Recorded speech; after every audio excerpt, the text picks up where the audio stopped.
गोपायश्व का तात्पर्य ये है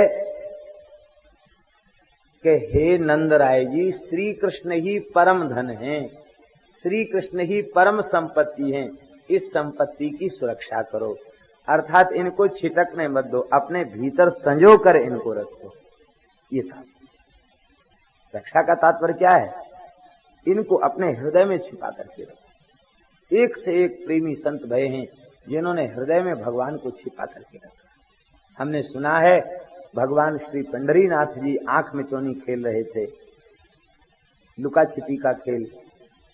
दौड़ते दौड़ते भगवान सावता माली के निकट गए और कहा कि देखो ज्ञानेश्वर जी आ रहे हैं, हमको छिपा लो। नामदेव जी आ रहे हैं, ज्ञानेश्वर जी आ रहे हैं, हमको छिपा लो। तो आपने दराज से अपनी छाती को चीर करके ठाकुर जी को छिपा लिया। बोले इससे अच्छी जगह आपको कहीं नहीं मिलेगी। छाती चीर कर ठाकुर जी को छिपा लिया। ये सावता माली। भगवान के भक्त भगवान को छिपाते हैं, अपने भीतर संजो लेते हैं। यही अर्थ है गोपायस्व, इनकी रक्षा करो।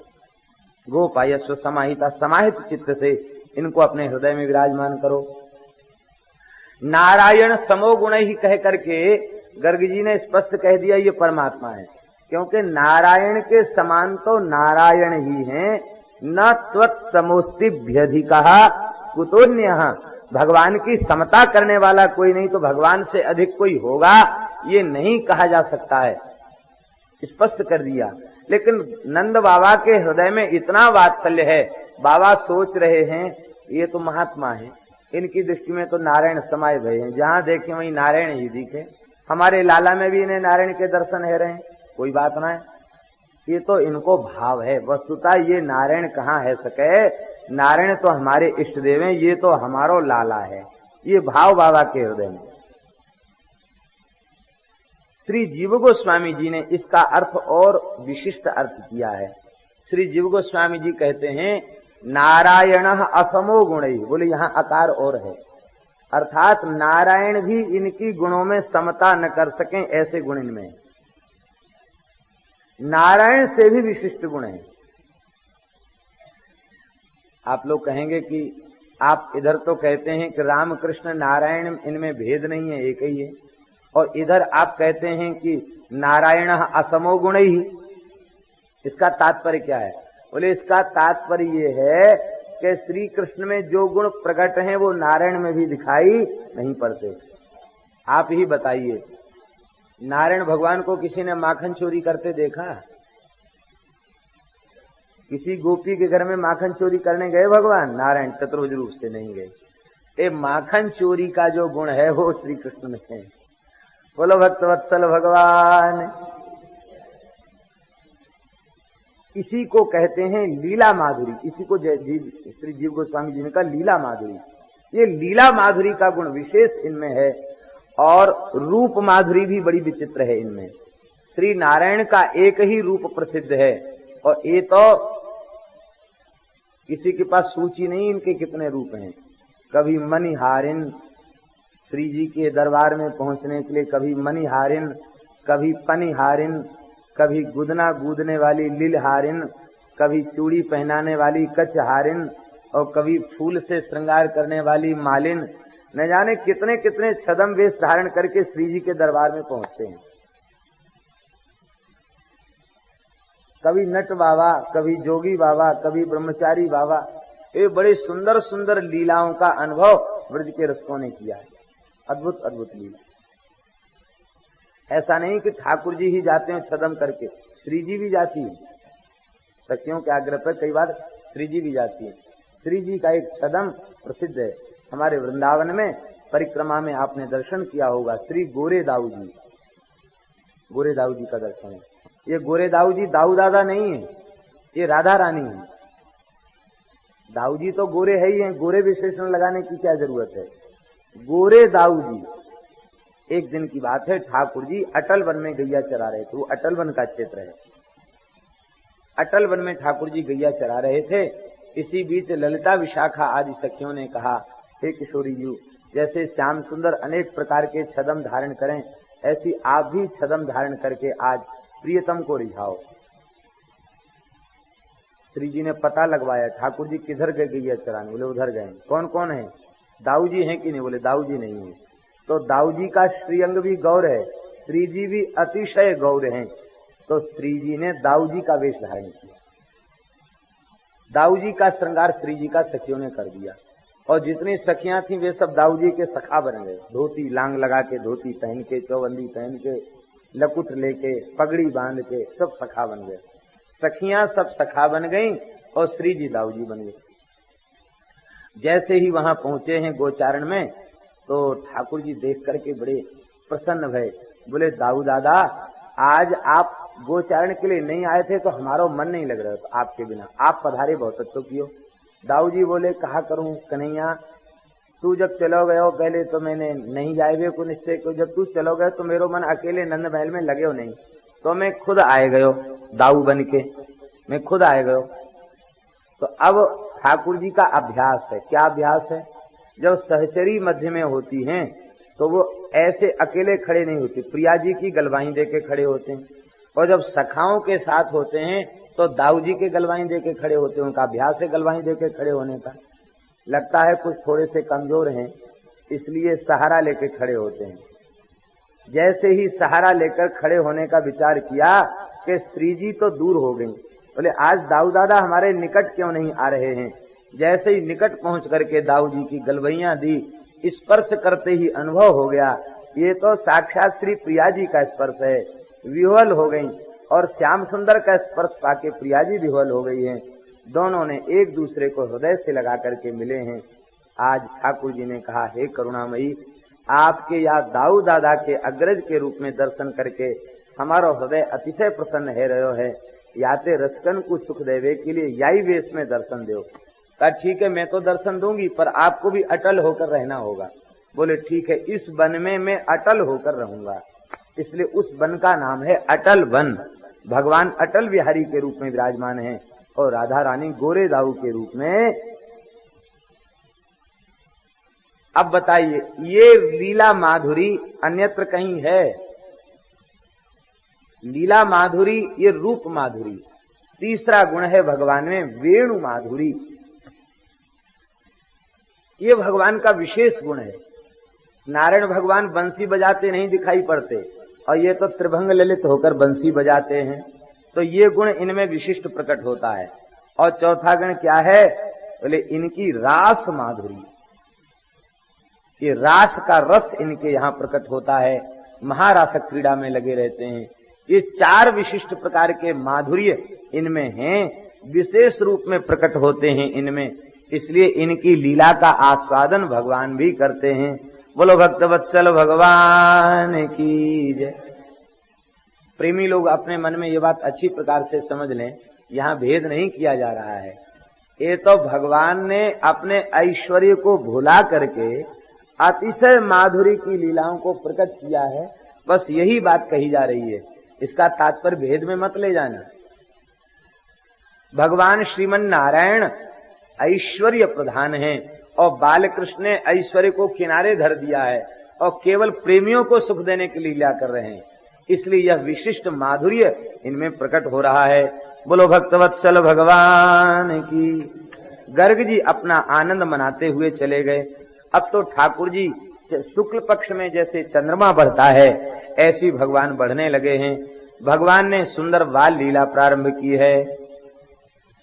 तावंग्रियुग्म मनुकृष्य सरीसृपंतो घोष प्रघोष रुचिरम ब्रज करदमेषु तन्नादहिष्ट मनसावनुसृत्य लोकम मुग्ध प्रभीत बदुपेयतिरंतु मात्रो।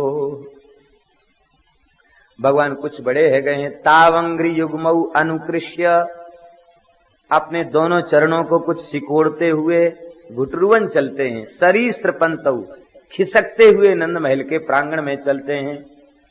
चरण में नूपुर हैं, कटी कौंधनी है, बाजूबंद हैं। इनमें क्षुद्र घंटिकाएं, छोटी छोटी स्वर्ण की घंटिकाएं लगी हुई हैं। बड़ी सुंदर मीठी ध्वनि होती है। उस घोष को, रुचिर घोष को सुन करके, नाद को सुन करके ठाकुर जी खुद खिलखिला जाते हैं, आनंद में भर जाते हैं, चकित होकर देखने लग जाते हैं।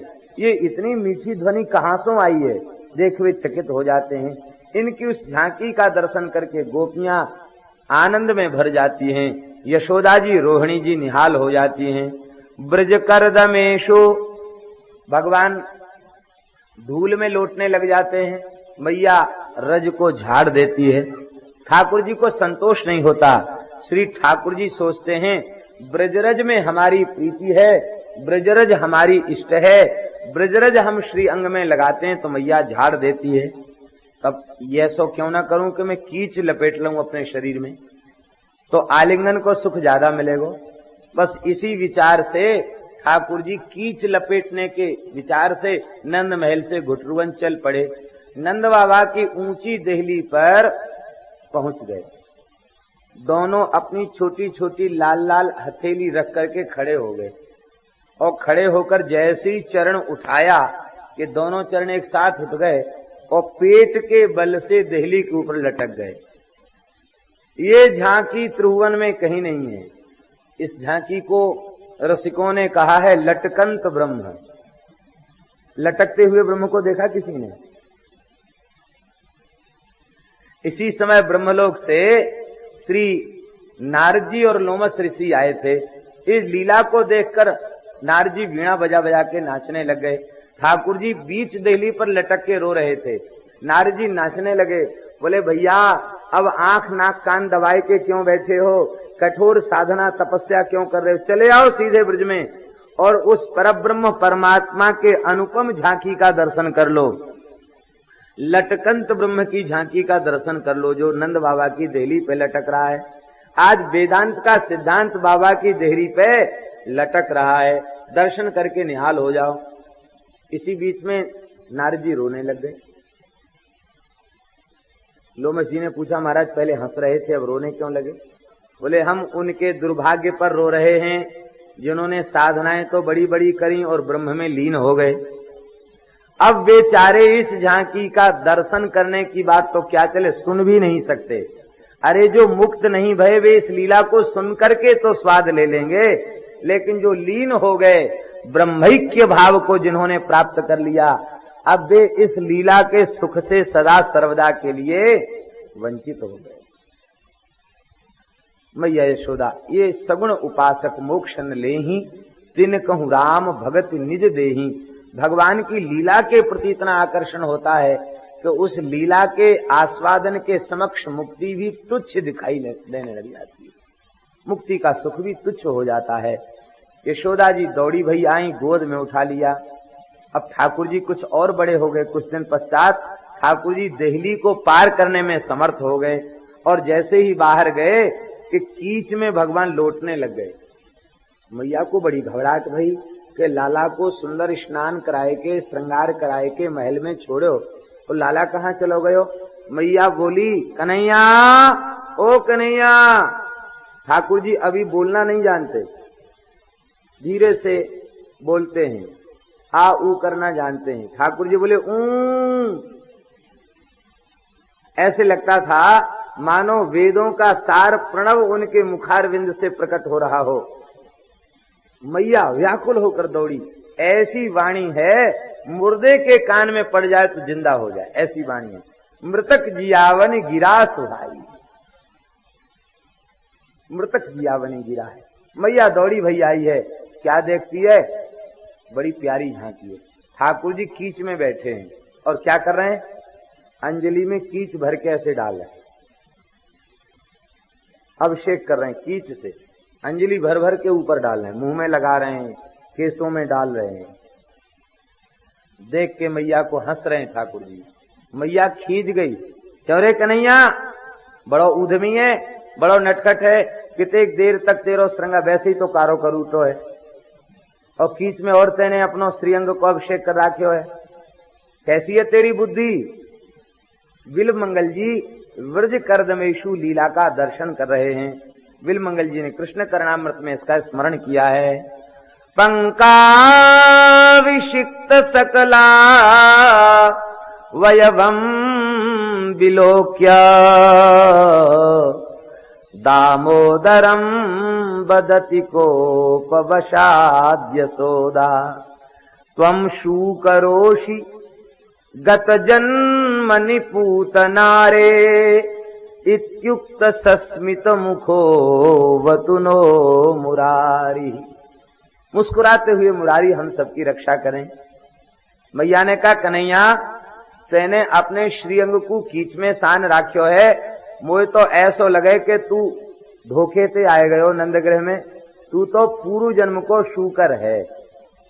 यह सुन के ठाकुर जी खिलखिला के हंसवे लगे। मैया तू भले ही क्रोध सो कह रही है कि तू पूर्व जन्म को शूकर है, लेकिन बात तो सच्ची कह रही है। मैंने वाराह अवतार धारण कियो। बोलो वाराह भगवान की। बड़ी सुंदर सुंदर लीला भगवान मैया को दिखाते हैं। भगवान मैया को सब लीलाएं दिखा देते हैं। कभी वाराह अवतार, कभी मत्स्य अवतार, सब लीला दिखा देते हैं। बिलमंगल जी ने वर्णन किया, एक बार तो श्री राम रूप में दर्शन दिया भगवान ने मैया को। ठाकुर जी सो रहे थे, मैया की कन्हैया सोए जा। ठाकुर जी बोले मैया नींद ना आ रही, पहले कोई कहानी सुनाए दे। बोले तो ठीक है, मैं कहानी सुनाऊंगी, तू हुकारी भरियो। बोले ठीक है, हुकारी भरूंगा। मैया छोटी कहानी सुनाती, जिसमें लंबी कहानी सुनने की शक्ति कहाँ है। ये तो सुनते सुनते सो जाएंगे, जल्दी सो जाएंगे। लोरी सुनने का, कहानी सुनने का अभ्यास है। मैया ने कहा देख कन्हैया हुकारी भरियो। मैया का भाव यह था कि हुकारी भरना बंद कर देंगे तो पता चल जाएगा कि सो गए हैं, मैं कहानी बंद कर दूंगी। मैया बोली, ये कृष्ण करणामृत का भाव है, बिलमंगल जी का भाव है। रामो नाम बभूव हुं तदवला सीतेति हुं तौ पितुर। ये हूं किसका उच्चारण है? भगवान का। रामो नाम बभूव, राम नाम के राजा भये। ठाकुर जी कहते हूं। सीतेति हुं तौ पितु, सीता उनकी प्रिया थी, बोले हूं। बाचा पंचवटी बने बिहरता, पिता की आज्ञा से पंचवटी वन में गए। ठाकुर जी बोले हूं। ताम आहरद रावण, वहां प्रिया जी का अपहरण रावण ने कर लिया। इतना सुनते ही ठाकुर जी को रामावतार का आवेश आ गया। उठ के खड़े हो गए। सौमित्रे क्व धनुर्धनुरति व्यग्रा गिरा पातुबा। लक्ष्मण लाओ मेरा धनुष, कहाँ है मेरा धनुष? मेरे रहते हुए यह दुष्ट रावण किशोरी जी का अपहरण करके नहीं ले जा सकता।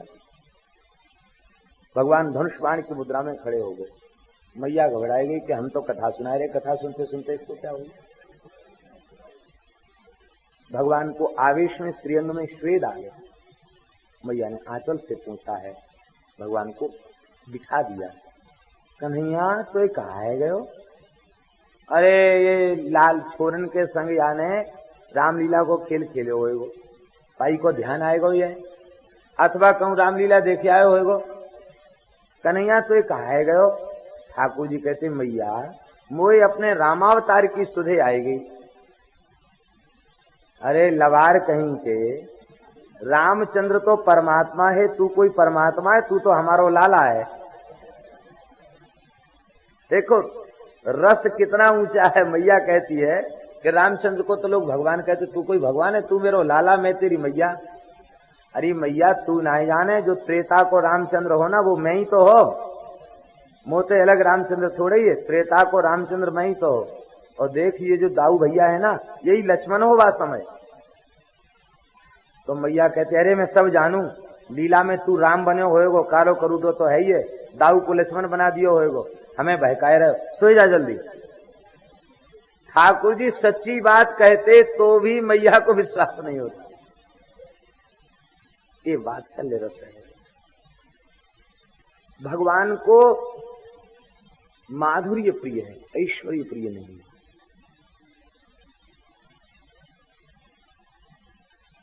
बालक मानो तो बालक ही मानो, समर्थ मानोगे तो रस नहीं बनेगा, भाव नहीं बनेगा।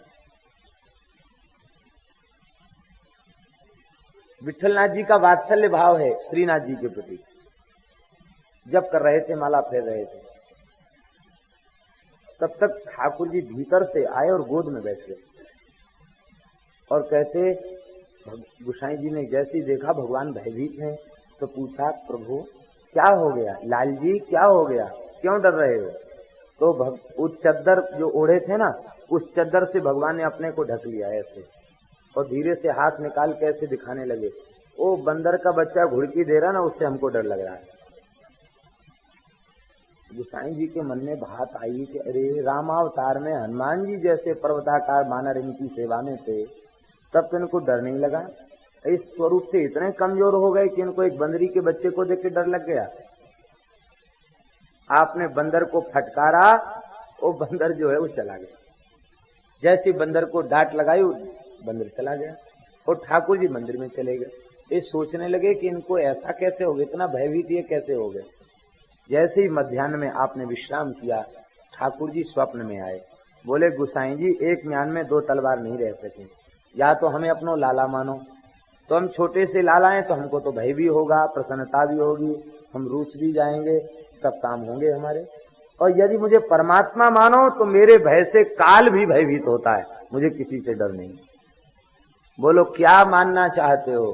गुसाई जी बोले बस आप मेरे लाला ही बने रहो, भगवान किसी के लिए बनना, हमारे लिए तो आप लाला ही हो। बोलो वृंदावन बिहारी। तो मैया के लिए बाल कृष्ण केवल लाला हैं और कुछ भी नहीं है। ये प्रेम का आस्वादन है। श्री वृंदावन बिहारी लाल की। यहां ब्रज की कीच को सुखदेव जी कीच नहीं कह रहे हैं, ध्यान दें।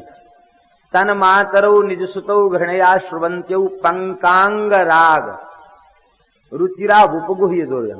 पंक को भी अंगराग कहा। अंगराग किसे कहते हैं? सुगंधित चंदन, अगर तगर आदि सुगंधित वस्तुओं से घिस करके जो प्रगाढ़ लेप तैयार किया जाता है उसको अंगराग कहते हैं। तो ब्रज की कीच ठाकुर जी का अंगराग है।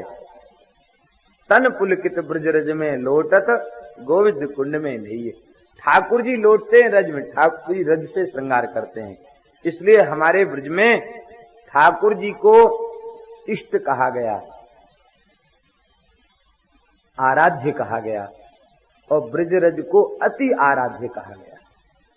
भगवान आराध्य हैं और ब्रज की रज अति आराध्य है। क्यों? बोले आराध्य की आराध्य है, भगवान आराध्य हैं और आराध्य की आराध्य ब्रज रज है। भगवान की आराध्य है, इसलिए भगवान रज में खेलते हैं, कीच में खेलते हैं, अंगराग लगाते हैं, मिट्टी खाते हैं, फिर भी संतोष नहीं होता तो ब्रह्मा जी को मोहित करके 1 वर्ष के लिए बछड़ा बन करके 84 कोस ब्रजमंडल की भूमि को चाट करके स्वाद लेते हैं। पूरे ब्रज में खेलते हैं भगवान। भगवान की ब्रजरज प्रीति बड़ी विलक्षण प्रीति है। और यस रज की ही विशेष महिमा ब्रज में है। रज के में जिनकी निष्ठा है, रज रानी में जिनकी निष्ठा है, उन्हीं के ऊपर भगवान अतिशय कृपा करके अपना अनुभव प्रदान कराते हैं। इसलिए जो ब्रज में हैं उन्हें तो सहज ब्रजरज प्राप्त है, और जो ब्रज में नहीं हैं किंतु ब्रज भाव के उपासक हैं, वे ब्रजरज अवश्य निकट रखें और वे स्नान करके ब्रजरज को मस्तक पर लगावें। मुख में 1 कण ब्रजरज का अवश्य रखें। ब्रज की रज का संपर्क बना रहे, यह अवश्य होना चाहिए। यह उपासना में भाव में अतिशय सहयोगी है। श्री वृंदावन बिहारी लाल। ज्ञानगुरी में आपने एक मंदिर देखा, ज्ञानगुरी के पास जगन्नाथ घाट के नीचे टिकारी मंदिर। टिकारी की रानी बड़ी भक्त थी, बड़ा सुंदर मंदिर है टिकारी मंदिर, अद्भुत कलाकृति है उस मंदिर की। तो टिकारी की रानी आ रही थी पालकी में बैठ करके, और ज्ञान गुदड़ी में एक भंगिन झाड़ू लगा रही थी। रानी के नौकर कह रहे थे, खबरदार होशियार, महारानी साहिबा पधार रही हैं, हटो हटो मार्ग दो। वो वृंदावन की भंगिन वो कमर पे हाथ धर के खड़ी हो गई और बोली, या वृंदावन में तो 4 रानी हैं, ये 5वीं राण कहां से चली आई? ऐसे बोली। बड़ा आश्चर्य हुआ, क्या कह रही है? तो टिकारी की रानी बड़ी भक्त थी, वो तुरंत पालकी रोक कर उतर आई और उसने कहा कि आप बतावें ये 4 रानी कौन सी है, आप बतावें तो सही। तो भंगिन बोली कि सबकी स्वामिनी तो राधा रानी है, फिर यमुना पटरानी है, फिर तीसरी रजरानी है, और इन तीनन की सेवा करवे वारी, रजरानी की सेवा करवे वारी में मेहतरानी चौथी रानी हूं। पांचवी कहां से चली आई? इतना सुनते ही वो जो रानी थी ना टिकारी की, वो भंगिन के चरणों में गिर गई। बोले ठीक है, और देश का राजा रानी और यहाँ की झाड़ू लगाने वाला भंगी भंगिन, उनकी समता और देश का राजा रानी नहीं कर सकता। इसलिए वृंदावन महिमामृत में श्री प्रबोधानंद पाद सरस्वती जी ने कहा है, वृंदावन कैसा है? इस वृंदावन में कोई कीड़ा मकोड़ा प्रवेश कर जाए तो वो भगवत स्वरूप हो जाए। यत्र प्रविष्टो सकलोपि जंतु आनंद सच्चिद घनताम उपैति। वृंदावन में प्रवेश करने वाला कीड़ा मकोड़ा भी सच्चिदानंद घन हो जाता। भुक्त्वा स्वपाकैः अपि थूतकृतानि वृंदाटवी वास महम करिष्ये। प्रबोधानंद पाद सरस्वती जी ने कहा है, यहाँ के स्वपच के मुख से उगला हुआ अन्न खाकर ब्रजवास करना पड़े तो भी मैं वृंदावन की सीमा के बाहर नहीं जाता। वृंदाटवी वास, ये निष्ठा है, अद्भुत निष्ठा है। अरे मन वृंदा विपिन निहार, अरे मन वृंदा विपिन निहार, विपिन राज सीमा के बाहर हरिहु को न निहार। विपिन राज सीमा के बाहर हरिहु को न निहार। यद्यपि मिले कोटि चिंतामणि तदपि न हाथ पसार। जय श्री भट्ट धूल धूसर तन यह आशा उर्धार। एक ही आशा हृदय में रहे, हे नाथ कब ऐसा सौभाग्य होगा हम सदा व्रजरज में अवलंठित होते हुए आपके नाम को आर्त स्वर में पुकारते हुए ब्रज में विचरण करेंगे। कब ऐसा अवसर हमारे जीवन में आएगा? यही सबसे ऊंचा सौभाग्य है। इस जीवन में यदि भगवान के प्रेम का स्वाद नहीं मिला तो जीवन व्यर्थ है। भगवान इस अंग राग को, इस कीच को कीच न कह के अंगराग कहते, पंकांग राग। ये ब्रज की कीच ही अंगराग है। इसमें भगवान सन जाते हैं। उपगुह्य दोर्भ्याम, भुजाओं में भर लेती है यशोदा, गोद में उठा लेती है, और ये भी परवाह नहीं करती कि हमारी साड़ी कीच में सन जाएगी। भगवान को स्नान कराती है, सुंदर श्रृंगार कराती है। अब ठाकुर जी दूध पी रहे मैया की गोद में पौड़ करके। झांकी का दर्शन करें, कैसी अद्भुत झांकी है। दत्त्वा स्तनम प्रपिबतो स्म मुखम निरीक्ष्य मुग्धस्मिताल्पदशनम ययतु प्रमोदम। दत्त्वा स्तनम, भगवान अपने मुख में माता के पयोधर को दे लेते हैं। आंचल से मुख को ढक करके, अपनी मुट्ठियों को बांध करके उछालते हुए, और भगवान अपने चरणों को आंचल से बाहर निकाल करके उनको उछालते हुए बड़े प्रेम से विह्वल होकर के दूध पीते हैं। मैया अंक में पकड़े हुए हैं, ठाकुर जी दूध पी रहे हैं। इतनी विह्वल है माता स्तनपान कराने में कि शरीर की सुध बुध नहीं है। माता सोचती है कि ठाकुर जी के मुखारविंद का दर्शन हो, लाल जी के मुख का दर्शन हो, लेकिन प्रेम में ऐसी जड़ता आ गई है कि आंचल हटाकर लाल के मुख को देखने में मैया समर्थ नहीं है। एकदम प्रेम में जड़ी भाव को स्वीकार करके बैठी है। ठाकुर जी ने मैया के मनोभाव को समझ लिया, तो दत्त्वा स्तनम प्रपिबतो स्म मुखम निरीक्ष्य। ठाकुर जी ने आंचल से मुख हटाया और हटा करके मैया के मुख की ओर देखा, और मैया ने लाला के मुख की ओर देखा, और जब जैसी परस्पर दोनों की दृष्टि मिली तो मुग्धस्मिताल्पदशनम ययतु प्रमोदम। ठाकुर जी की दो दो दतुली अधर पर चमक गईं, और भगवान की मुस्कान को देख करके मैया अतिशय विह्वल हो गई है।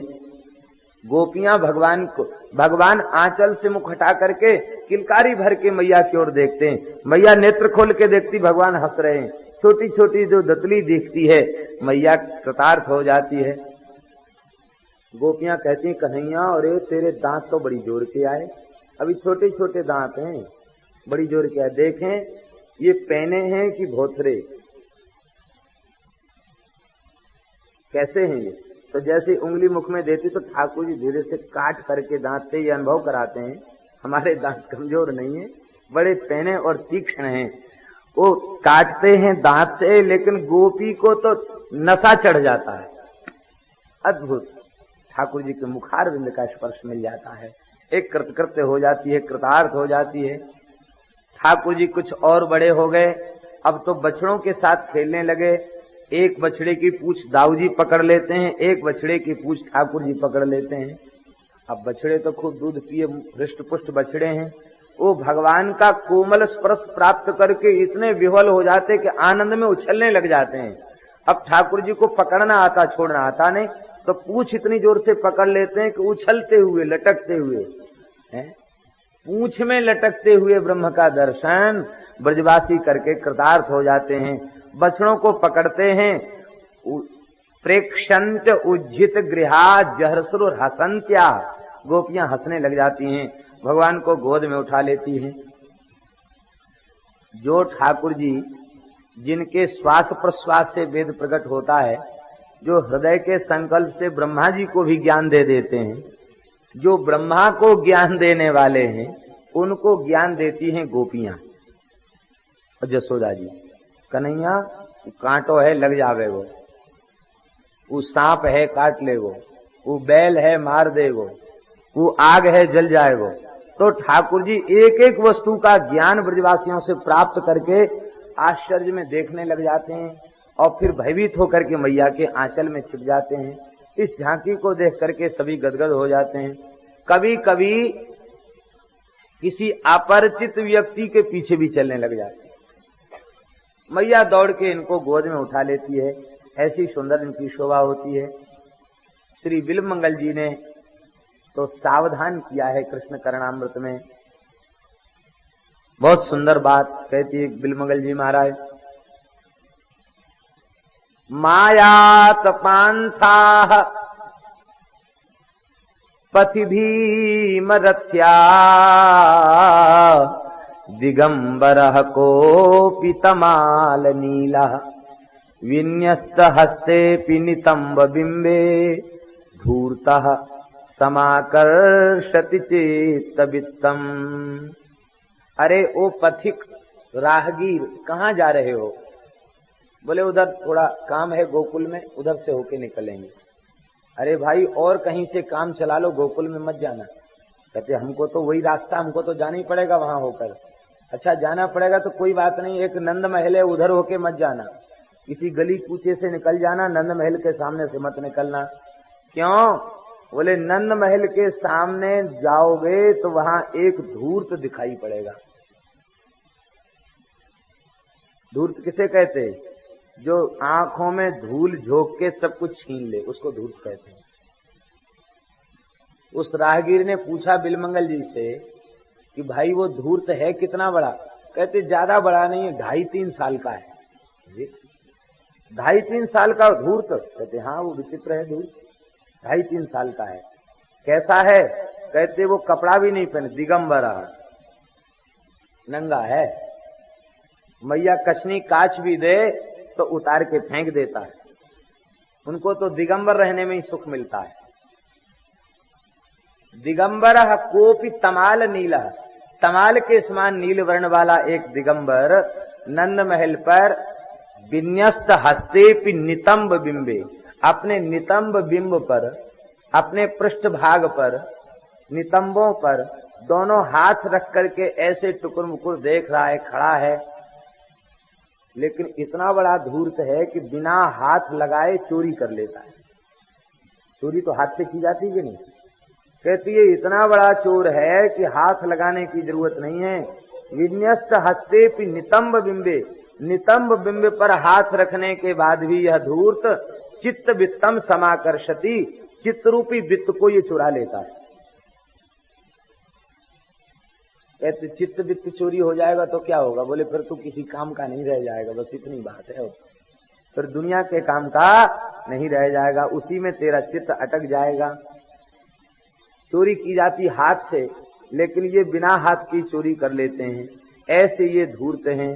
बोलो भक्तवत्सल भगवान की। मिथिला में एक समाकर्षति खींच लेते हैं अपनी ओर, चित्त रूपी वित्त को खींच लेते हैं, बिना हाथ के खींच लेते। कहीं हाथ लगा दें तब, बिना हाथ के तो ये हालत है, हाथ लगा दें किसी को तब क्या होगा? बोलो भक्तवत्सल भगवान। मिथिला में एक स्थान है बेनीपट्टी, गौड़ीय संप्रदाय का प्राचीन स्थान है, और बड़ी भाव की रस की वहां ठाकुर सेवा और संत सेवा हुआ करती थी। किसी समय में बड़े बड़े रसिक और सिद्ध वहां पहुंचते थे बेनीपट्टी। एक बार एक जनकपुर के कोई रसिक संत वहां पहुंचे, तो रसिकों का वार्तालाप बड़ा अद्भुत होता है। तो वो जो रसिक संत आए, उन्होंने कहा, बेनीपट्टी मिथिला क्षेत्र में ही है, तो उन्होंने कहा कि अरे मिथिला में जन्म लेकर क्या चोर की भक्ति करते हो? चोर की भक्ति माने श्री कृष्ण की भक्ति। मिथिला में जन्म लेकर क्या चोर की भक्ति करते हो? तो बोले कोई बात नहीं, हम तो चोर की ही भक्ति करते हैं, आप तो डकैत की भक्ति करते हो। कहे तुम्हारी बात समझ में नहीं, हम डकैत की भक्ति करते हैं, आप चोर की भक्ति, डकैत की भक्ति, समझ में नहीं आया। बोले समझना चाहोगे तो समझ में आएगा, नहीं कैसे समझोगे? कहते क्या? तो उन्होंने एक पद गाया, बेनीपट्टी वाले महाराज जी ने एक पद गाया। बोले आज मिथिला नगरिया में आए हुए हैं डकैती कबीड़ा, उठाए हुए हैं डकैती कबीड़ा। बोले हमारे ठाकुर जी तो चोरी करते हैं, और तुम्हारे अवध राज किशोर तो दिन दहाड़े डकैती डालते हैं। किसी साधारण के ऊपर डकैती नहीं डालते, विदेह नगर में डाका डालते हैं, जो ज्ञानियों का नगर है। ज्ञानियों पर डकैती नहीं पड़ती सबकी, क्योंकि वे तो निर्विशेष ब्रह्म में डूबे रहते हैं।